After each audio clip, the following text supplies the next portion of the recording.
Hello and welcome to Life Under Lockdown. Once again, we're back to the capital to chat with a Catholic couple, Pierpaolo Finaldi and his wife, Chiara. Pierpaolo is the CEO of the Catholic Truth Society and Chiara is the founder of Catholic Mothers UK. So welcome both. Thank you. Thanks for having us on. How is your lockdown life getting on? Interesting. Good days, bad days. I think we take one day at a time, I would say. Yeah, I mean, we have 7 children and a big greyhound, and we live in a kind of a flat in southeast London. Small flat in southeast London. Yeah, I'm sure there are smaller flats, but I must say it's been feeling pretty small over the last few weeks. And how is it working? Yeah, go on. How are you all coping with each other? If you're in such a small space and huge numbers. I think I would say the first week was a bit tough. It was quite, we were literally one on top of each other. But I think, we actually like each other. So I think that's one good thing. Yeah, most of the time. Most of the time, yes. So I think it was trying to find like a routine that included either everybody or a kind of separate routine where, everybody could have a little bit of space, a lone space insofar that the space kind of would allow it. But I think, yeah. No, what would you say?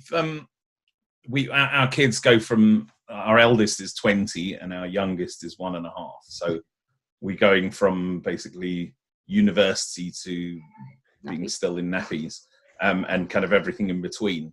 So, we've had university, we've had the second boy was over the moon when he heard he didn't have to do his A-levels, as you can imagine. And then, all the way down to the ones in primary school who've been getting quite a lot of work to do from school, and the little ones who are having a whale of a time at having all the brothers and sisters all around all the time. Yeah, so I would say that in fact the youngest ones are the ones that are just loving it more than anybody else. Learning all sorts of plenty of entertainment, more fun than just being with mum or dad.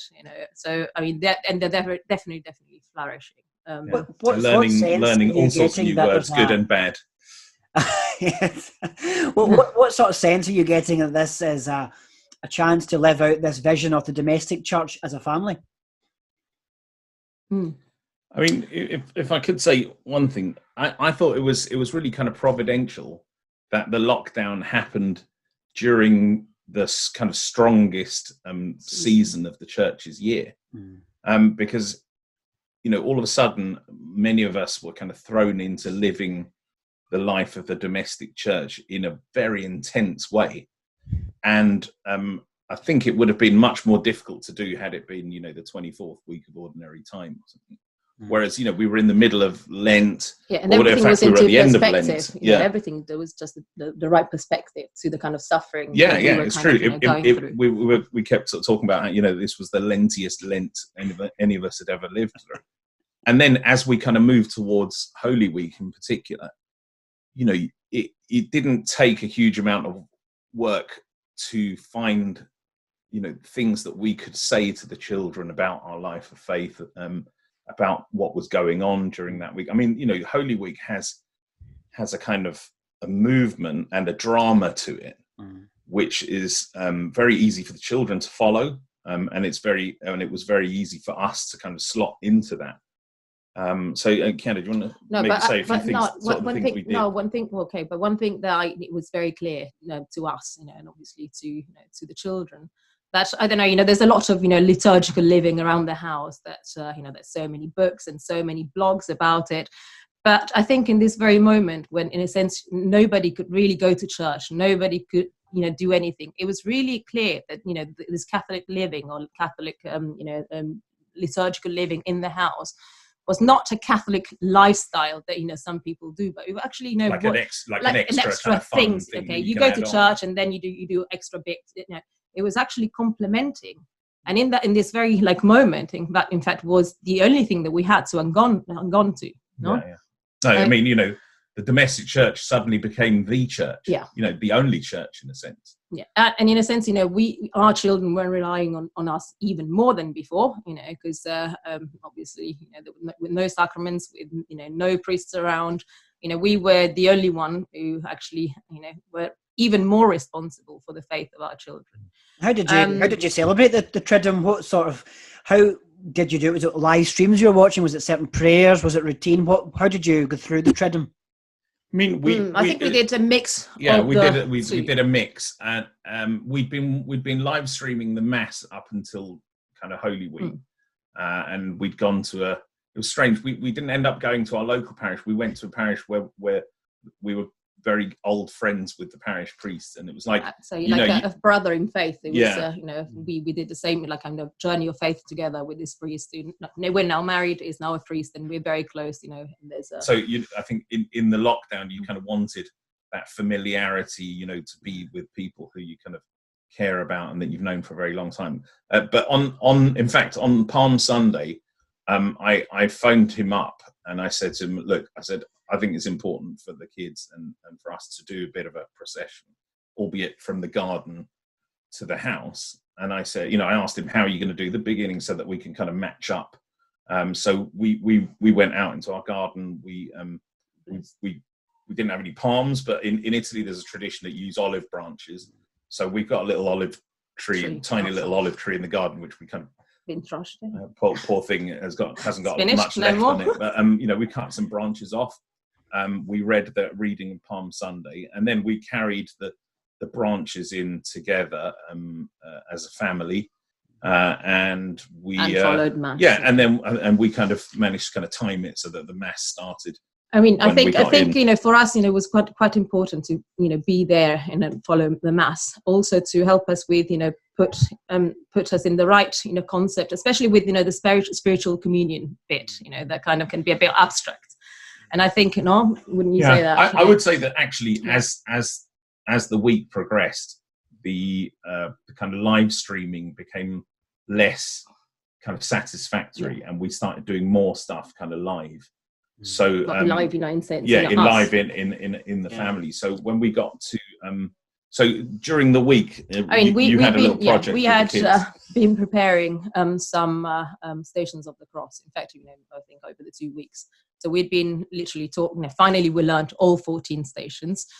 So we did some colouring in. We actually printed out some. What was it? They were like a stained glass because I wanted also for it to be visually nice. And I thought, okay, fine. If we end up with like terrible drawings, okay, that's nice, but I'm sure they can do much more.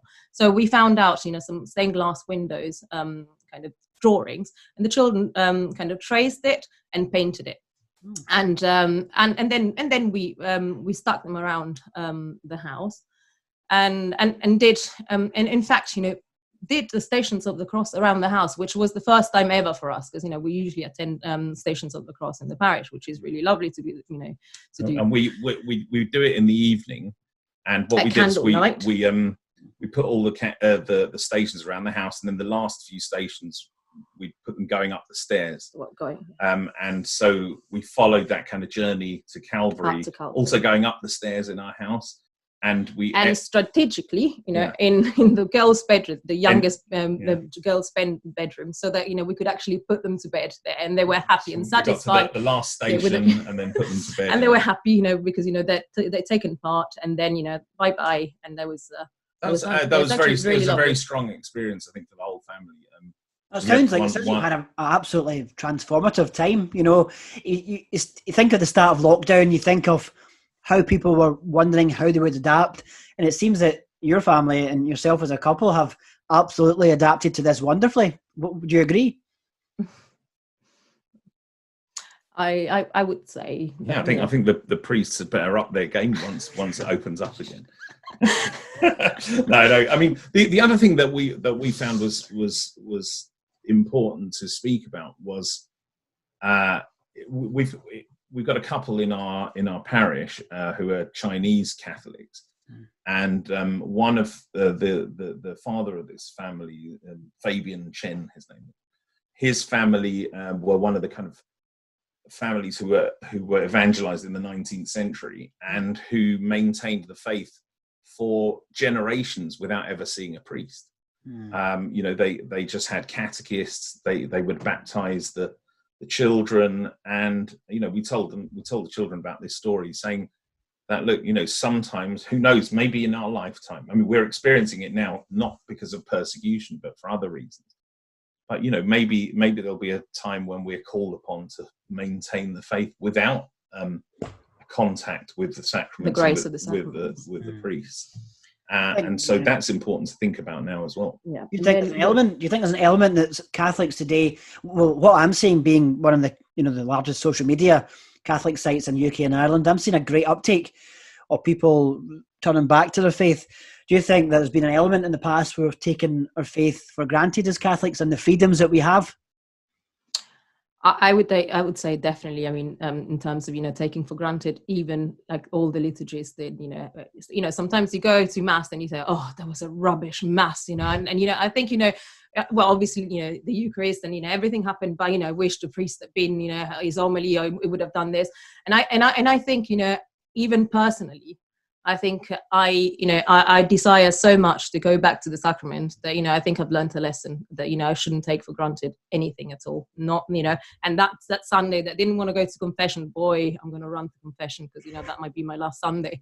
So this kind of thing. So definitely that but I think rather than, I don't know what will happen. Those who were like fragile in the faith, that I don't know.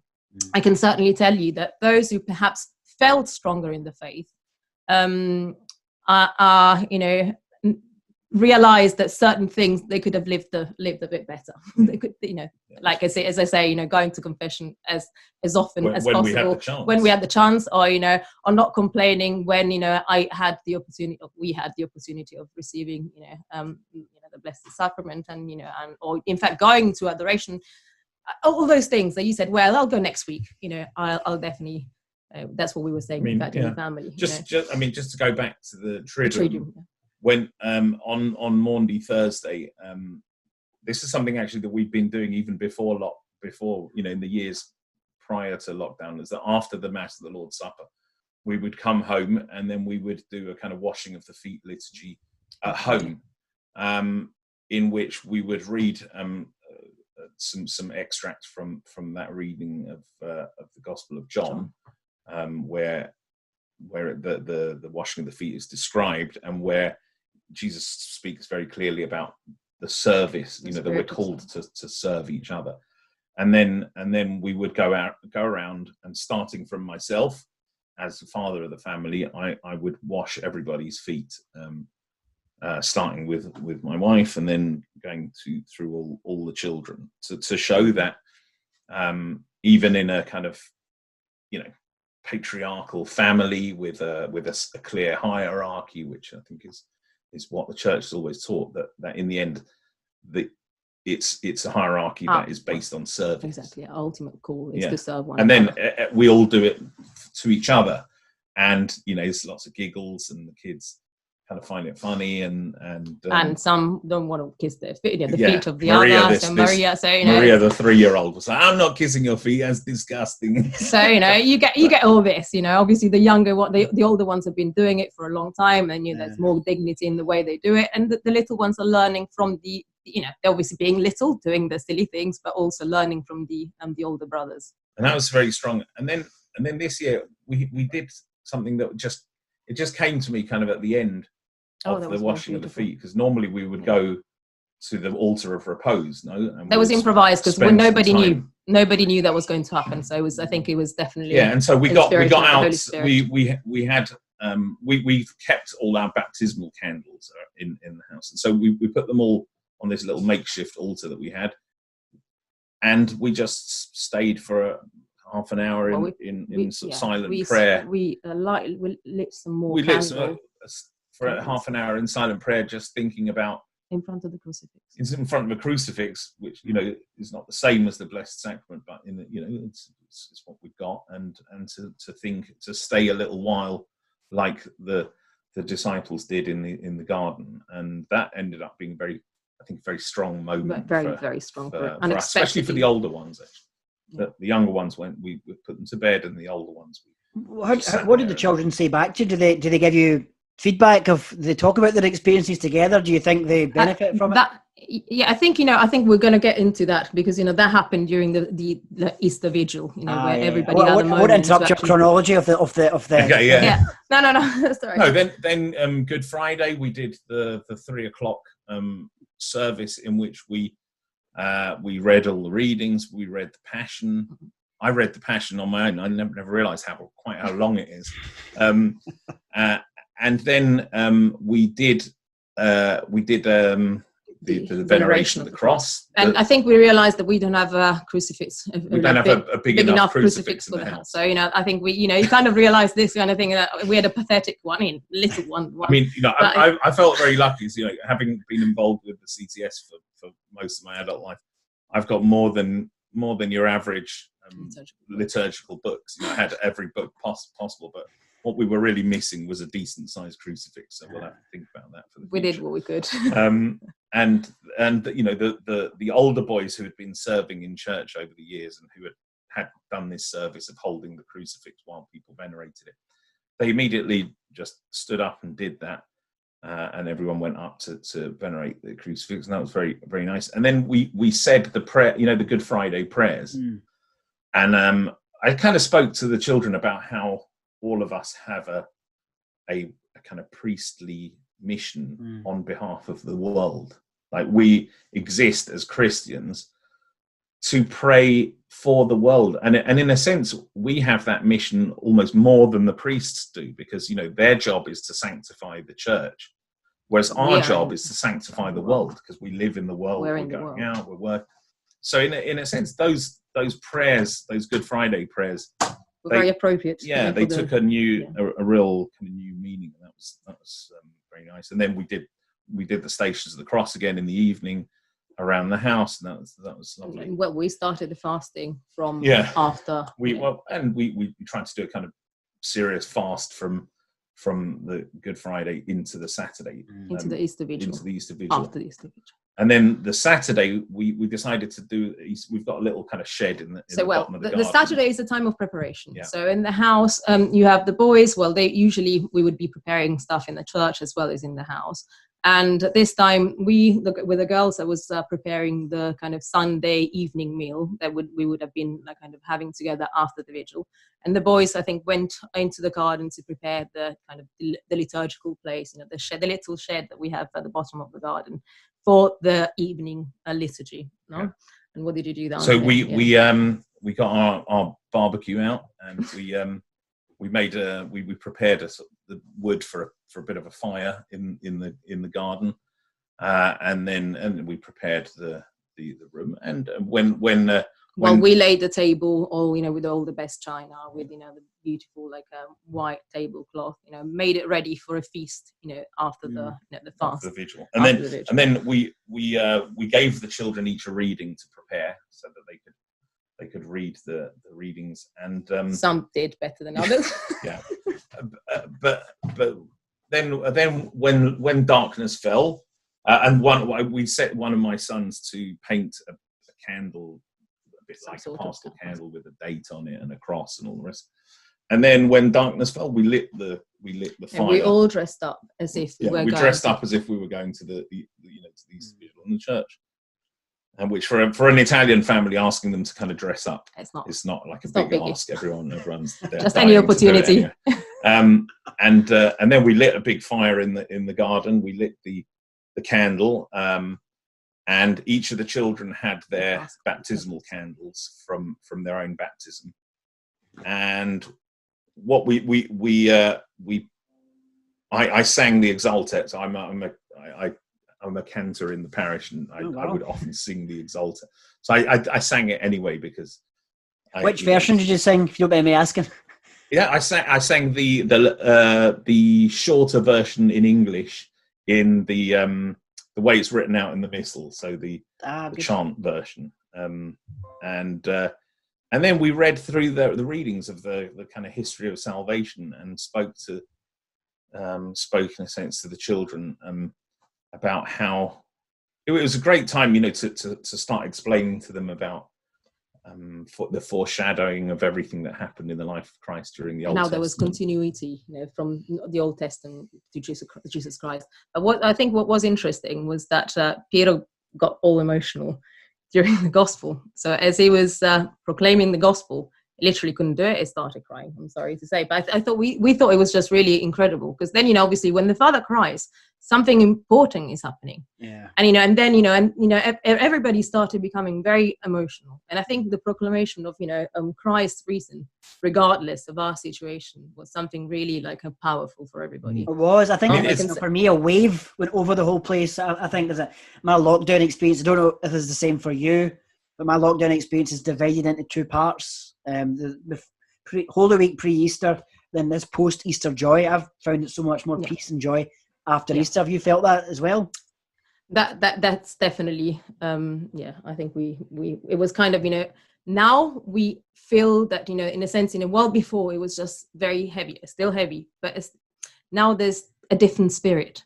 There's the the kind of the light of the resurrection that accompanies us through this new period. I mean, this experience of proclaiming the gospel of the resurrection. I mean, it's highly unusual. I'm not a very kind of emotional person as a rule. I am, obviously. I'm a woman. But that to be able to say, Jesus is risen as he said he would. Yeah. And realizing what good news that is for every one of us. And especially during this time when it had been tough kind of getting there to Easter, and to suddenly sing that Alleluia, and then to say that he's risen. Yeah, but also such a kind of explosion of joy but also feeling in a sense that the church had kind of abandoned you, and then but just Christ was there, because it did say he would be there, and he was there, and and I think that proclamation was really was as you say, it gave us the light that we needed to go forward in this time. It's a real heartwarming testimony, this story of how you've lived out your domestic church and your Easter experience and over the course of this lockdown. There may be so many families, up and down the country who have charted their own course. Catholic families navigated this strange time, but your example certainly is up there with something which is quite unique, especially the numbers involved. No, well, that helps. No, that's what I said. I think my experience has been definitely that having a larger family that helped us to see kind of the fact that the church was there, and that it was possible also to have some dignified liturgies, because there were the numbers, and look, we remember when we were trying to do a rosary with the little kids ones when we had really, 2-3-year-olds or whatever. It's absolutely impossible. Yeah, because in a sense, when you're starting your family, you just you have all those little children running around. You think, this is a disaster. How can I pass on the faith to those little children? They don't really want to know about it. Well, now with the adultish children, so as I said, as Piero said, we have 7 going from 20 to 1.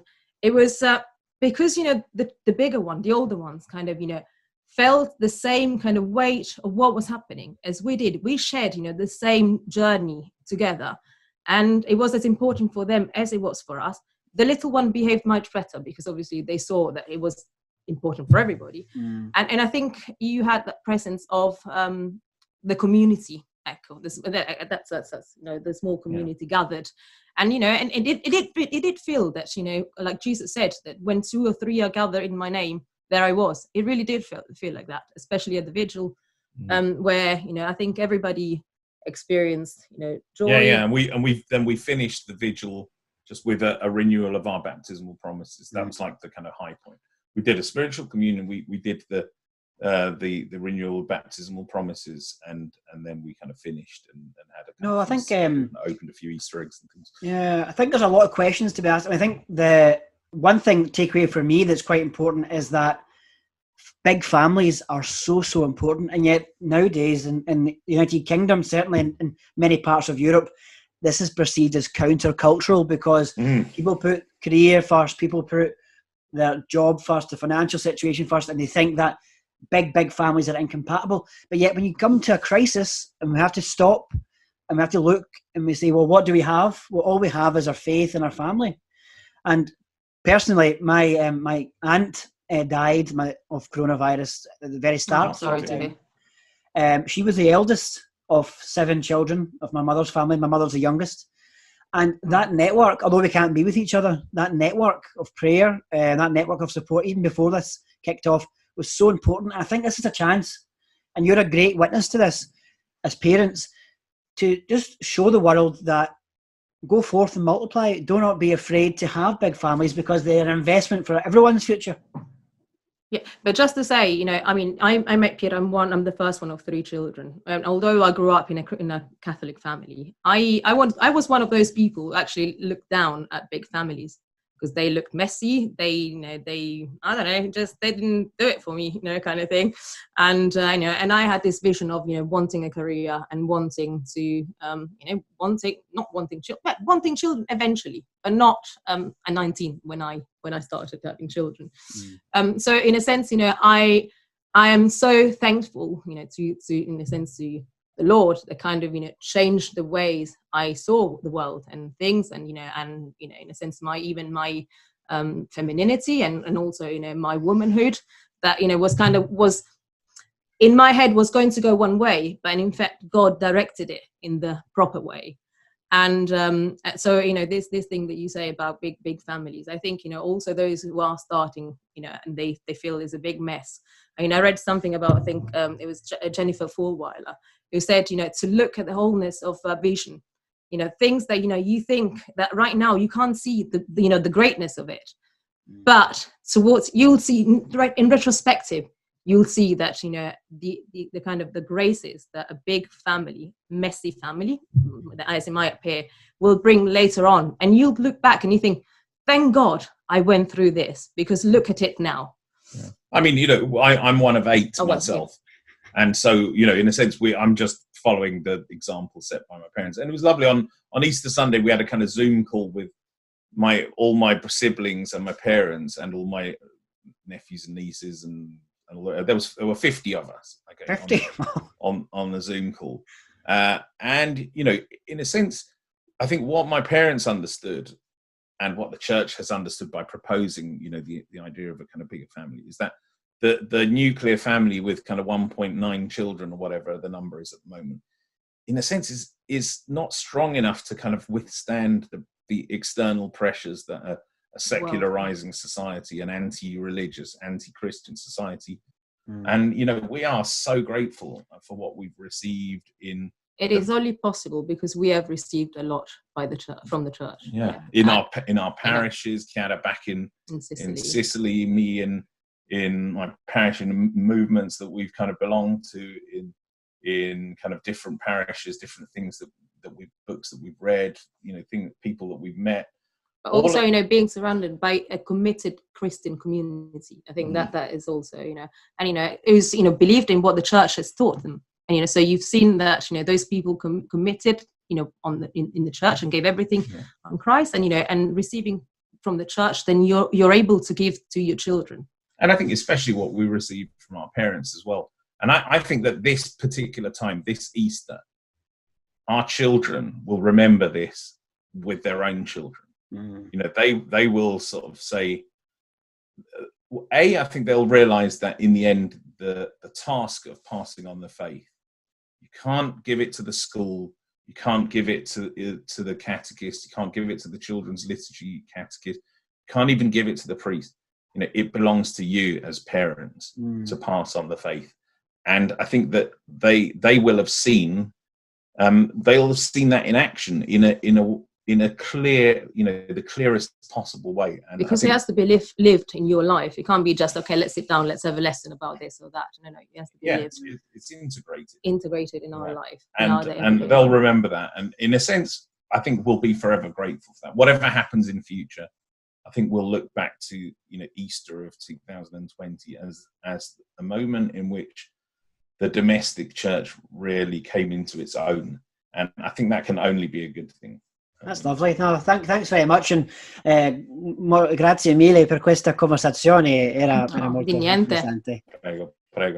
So I hope you both stay well, and hope your family continue to see through this crisis in harmony.